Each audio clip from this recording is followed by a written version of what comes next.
As we begin our study of the Gospel of John, let's begin by looking at some of the similarities and differences between John and the Synoptic Gospels, Matthew, Mark, and Luke.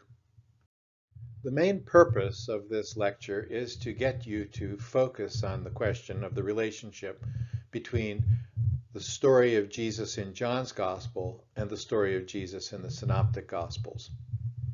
We don't have to resolve the question of whether John knew the other Gospels in order to get mileage out of asking the question. The purpose then is comparison and to see things that we might have missed if we hadn't asked the question in the first place. Now, most people believed that John's Gospel was written after the other Gospels, right from the beginning of people commenting on that in the patristic period. And John's Gospel was understood to have been written then in light of the other Gospels. That is, John did know the other Gospels. It was in the 20th century that people began to say maybe that wasn't the case. And the general view of scholarship shifted to believing that John did not know the Synoptic Gospels. Now, it's not right to say that scholarship believes this or that on this question. There are different views. It's just a matter of where the emphasis is shifted. If we go right back to Clement of Alexandria in the late 2nd century AD, we find this comment that really is a comment of trying to explain what you and I can see as well about the relationship of John and the Synoptics. Clement said, "Last of all, John, perceiving that the external facts had been made plain in the gospel, being urged by friends and inspired by the Spirit, composed a spiritual gospel." This led to the perspective that in the Synoptic Gospels we have a more historical presentation of Jesus, and in John's Gospel we have a more interpretive or theological understanding of Jesus. Now, this is a very unhelpful way of looking at John and the Synoptics. And one of the things to ask is, what is the relationship between history and theology?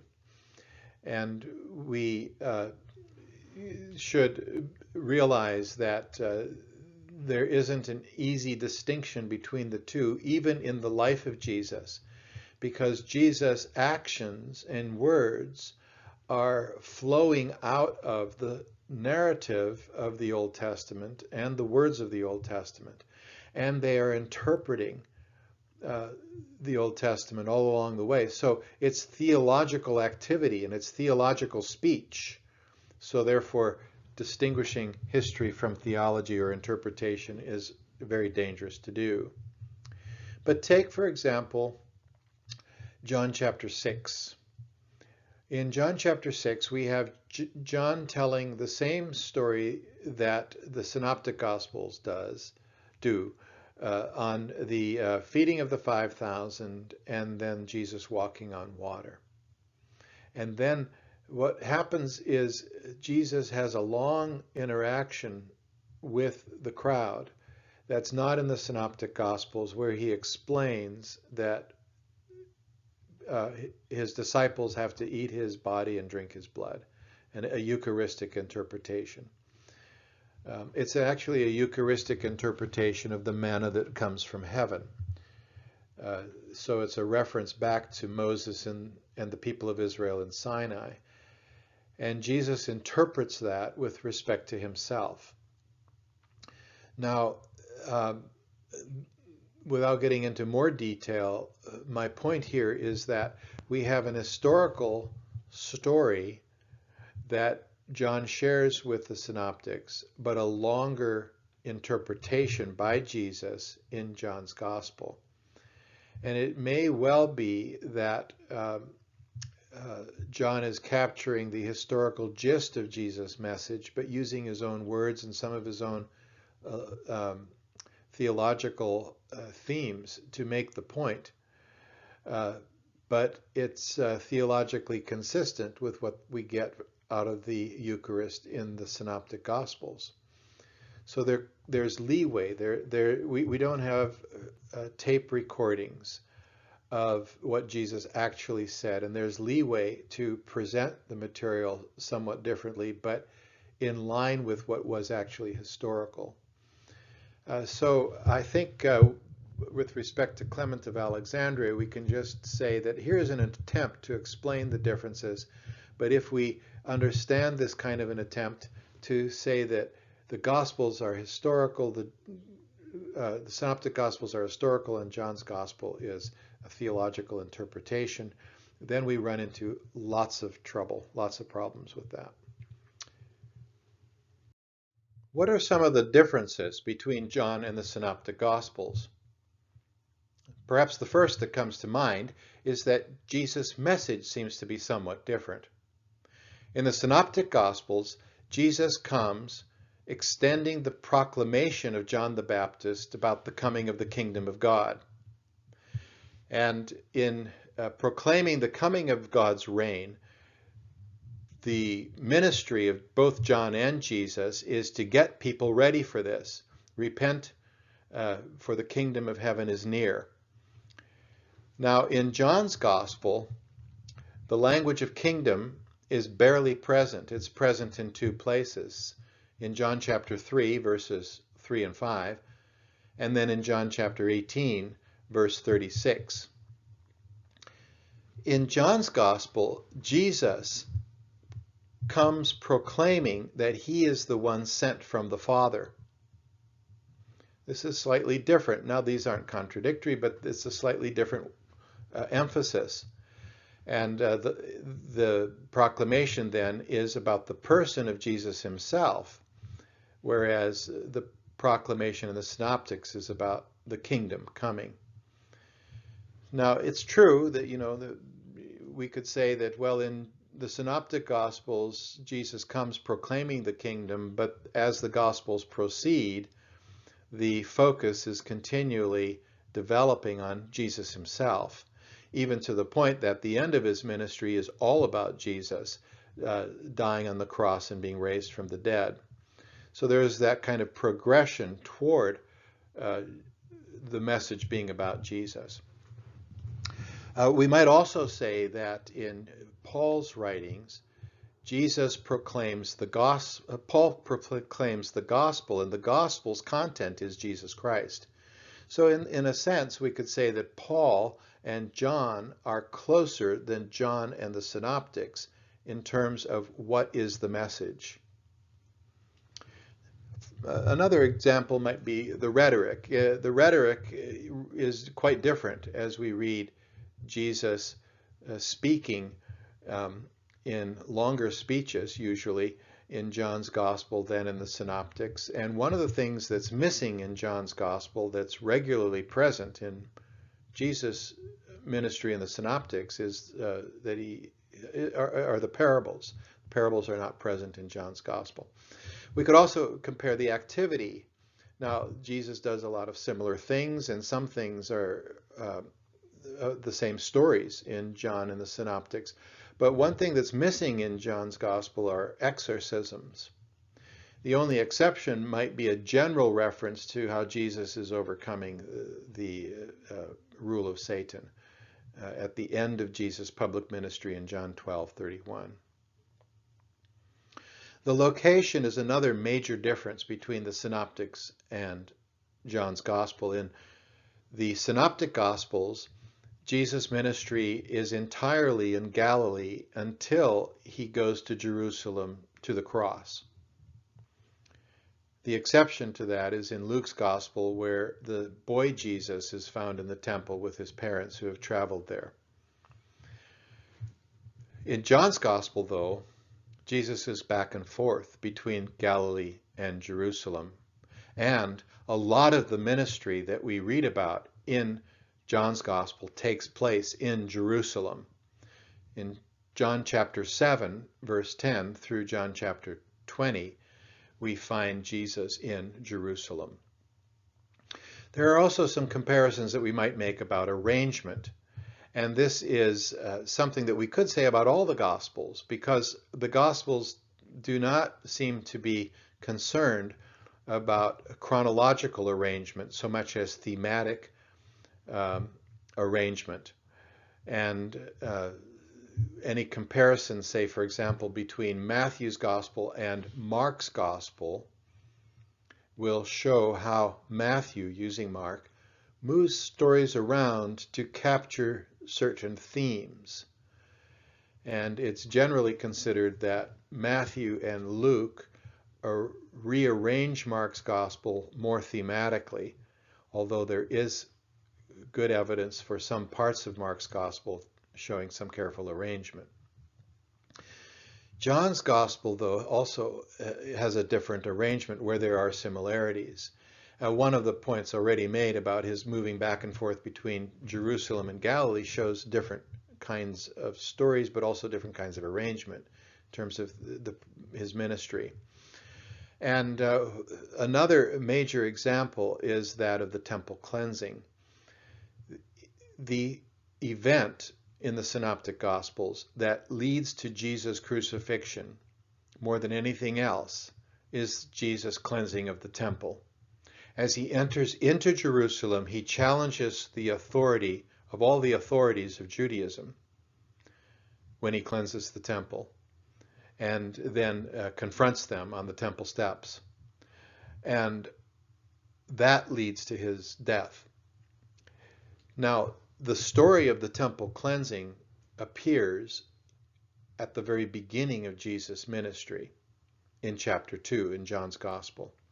The very first incident we read about in chapter 2 is the first miracle of Jesus in Cana, the turning of the water into wine. And that's followed by Jesus now in Jerusalem, cleansing the temple. This rearrangement creates a different theological kind of perspective for the Synoptics and John's Gospel.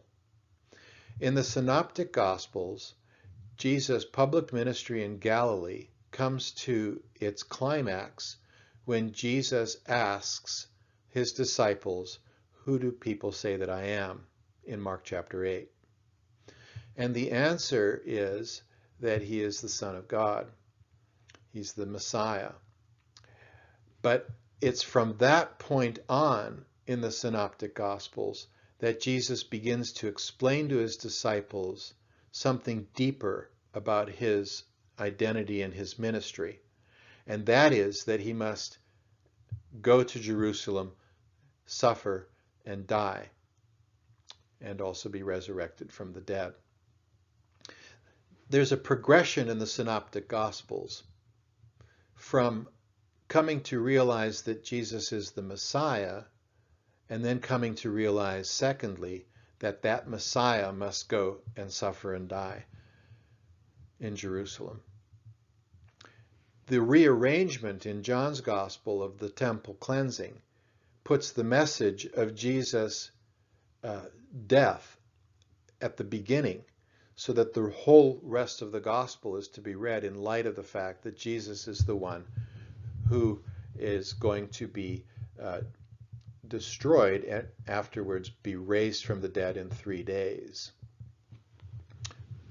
As the temple might be destroyed, so Jesus, as the replacement of the temple, will be destroyed in death, but resurrected in 3 days. So he replaces the temple.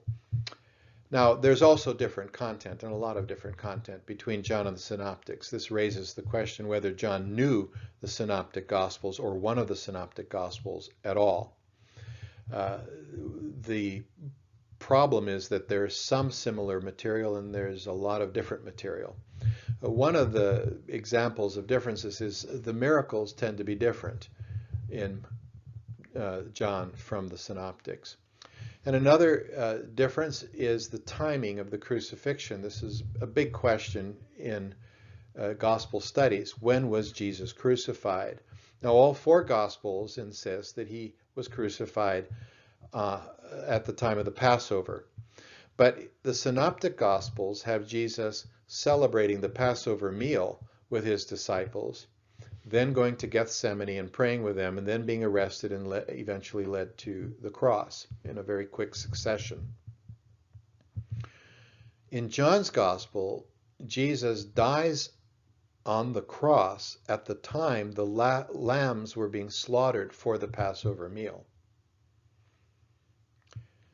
And so that's one aspect of difference. And related to that is this final point on this slide about the meal. Jesus' meal with the disciples in John's Gospel doesn't really focus on the meal, but it focuses on the foot washing. It's not the Lord's Supper that we read about in John 13, but some message about discipleship and the service that goes along with being a disciple and following Jesus as the one who serves, even washing Peter's feet. Now, where then do we get something like the Lord's Supper explained in John's Gospel? It's actually in John chapter 6, where Jesus has just fed the crowd of 5,000. And then he talks about how people need to eat his flesh and drink his blood. And that is a public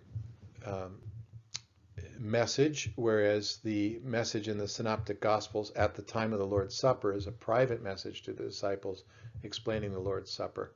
So there are these kinds of differences, and one of the challenges then is to find them, to look out for them, and then to see whether it reflects John knowing the Synoptics or John just giving a different teaching around the events of Jesus' life. Now, there are some similarities that we might note between John and the Synoptics, and one we've already discussed is that they all have the temple cleansing. Another is one of the miracle stories. In the Synoptic Gospels, Jesus is approached by a centurion about a dying servant, and Jesus heals the servant from a distance. In John's Gospel, John 4:46 through 54, the person is identified as a royal official's son. And Jesus is in Cana at a distance because the official comes from Capernaum to ask for Jesus' help. The stories are so similar, and yet there are some differences within the actual details of the story. There's also the feeding of the 5,000 and the walking on water. In all four Gospels, those two stories are combined, of the feeding of the crowd and then Jesus walking on water. And then Jesus enters into Jerusalem, and this is a very dramatic event in the Synoptic Gospels because it occurs as Jesus goes to Jerusalem for the very first time. In John chapter 12, we are at the end of the public ministry of Jesus in John's Gospel. From chapter 13 through 17, Jesus is only with his disciples in Jerusalem. So the entry into Jerusalem on a donkey, it comes in John 12, but all four Gospels have this story. There's also an interesting parallel between John and Luke in terms of the miraculous catch of fish. That story appears in Luke's Gospel in chapter 5, 1 through 11, and not in Mark and not in Matthew. And it occurs as an epilogue story after Jesus' resurrection in John chapter 21. Were there two miraculous catches of fish? Or is this the same one somehow and just arranged differently? And then finally, there is something to say about the public ministry, the private ministry, and then the passion of Jesus when we talk about all the Gospels. And when we come to the passion story, including Jesus' predictions of his death and resurrection, there is a lot of overlap between John and the Synoptics. The story of Jesus' death and resurrection does have differences, but this is the focal point for all four Gospels, and there are considerable similarities as well. I mentioned earlier that there was somewhat of a shift in the 20th century from seeing John in terms of knowing and using the Synoptic Gospels to John perhaps not knowing the Synoptic Gospels, and that nevertheless there's debate throughout the 20th century. So we might just mention a few names here. Early in the 20th century, in B.H. Streeter's The Four Gospels, Streeter argued that John knew Mark well, so Mark is the key source, as Mark is the key source for Luke and Matthew, but that he also knew Luke, and he might have or probably knew Matthew as well. That's the position he came to in 1924. P. Gardner Smith, in 1938, in his book St. John and the Synoptic Gospels, emphasizes the differences over the similarities of John and the Synoptics. And he says that the similarities between John and the Synoptics are best explained with respect to oral tradition, not literary dependence. So here's a move in this period away from seeing John that dependent. Now, he doesn't necessarily say that John didn't know the Synoptics, but that the point is he's not using them literarily like Matthew and Luke used Mark. Now, there is continuation, though, of the view that John knew Mark in the writing of C.K. Barrett in the mid-20th century to late 20th century. Barrett, a major British scholar, argues from the following evidence. He lists events that John has in common with Mark and says, look, they're in the same order, 10 such events. He also looks for verbal similarities of those events that occur in both. And then he suggests in 2 instances that we can find some deliberate changes of Mark's gospel in John. And then John and Luke have similarities between persons and details, and often those particularly are emphasized in the passion narrative of John's gospel. So what's the takeaway from these general comments for you as you begin your study? Look for these similarities and differences. Keep asking your question, what is the relationship that I can see between John and the Synoptics? How are they similar and how are they different?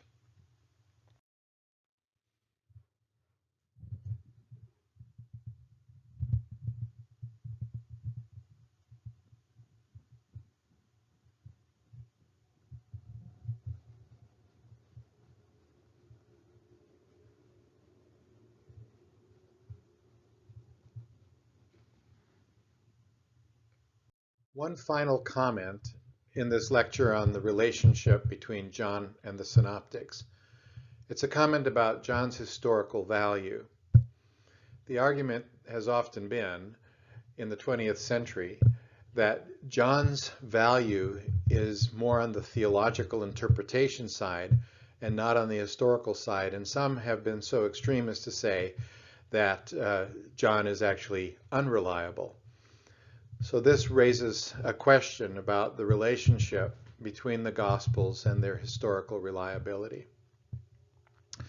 Now, it may be true that John has these discourses that present the teaching of Jesus in Johannine language and categories. Whether or not those are related to what Jesus actually said would be difficult to prove. It's also difficult to prove that it isn't. There's a lot to consider there, and I'm not going to bring all of that up now. But I do want to highlight the fact that our lecture does relate to the question of historicity. and the question of, are the synoptics more reliable historically? Now, to answer that in a commentary format is a book by Craig Blomberg, The Historical Reliability of John's Gospel. It's a defense of the historical reliability of John. And I would just say that there's one additional piece to consider, and that is the amount of material in John's Gospel that relates to Jesus in Jerusalem. This gets to the question of the author again. Is the author of John an elder who is familiar with the high priestly court and is familiar with Jerusalem, and then familiar with Jesus' ministry in Jerusalem, and that is the contribution? And so the question may well have to do with the context of Jerusalem versus the context of Galilee for Jesus' ministry, and some different topics and some different ways of expressing the theology. And some of those would relate to the fact that Jesus is engaging the special festival days and using that as the basis for his teaching in Jerusalem. Also, the possibility of someone who's familiar, a beloved disciple, familiar with the high priest's court, is able to give historical reporting that, say, for example, the disciple of Jesus, who's the son of Zebedee, might not have had access to. So I think I would certainly be on the side that would say, just thinking logically about this, there may well be reason to defend the historicity of John's Gospel, and that it is actually adding or contributing to our understanding of the historical Jesus, rather than being an alternative to a synoptic historical Jesus. So this book by Blomberg is a good resource, and that would deal with the issues passage by passage. I'll close with that, and the issue of historicity needs to come up in a different lecture in more detail.